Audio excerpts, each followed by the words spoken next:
বিসমিল্লাহির রহমানির রহিম। প্রিয় দেশবাসী, আসসালামু আলাইকুম। রক্তস্নাত জুলাই আগস্ট 1 বছর পর আমাদের মাঝে ফিরে এসেছে।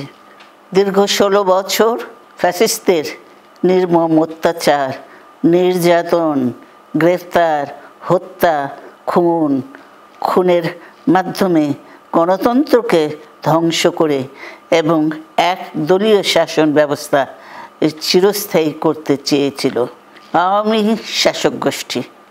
ছাত্র জনতার সম্মিলিত অভ্যুত্থানের মধ্যে দিয়ে ফ্যাসিবাদদের পতন ঘটেছে।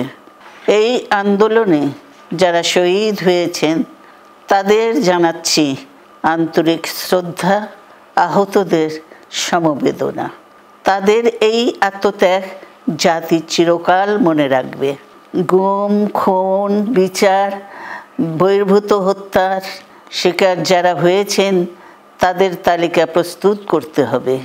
দ্রুত বিচারের ব্যবস্থা ও রাষ্ট্রীয় স্বীকৃতি নিশ্চিত করতে হবে। প্রতিটি পরিবারের সম্মানজনক পুনর্বাসন ও নিরাপদ ভবিষ্যৎ নিশ্চিত করতে হবে।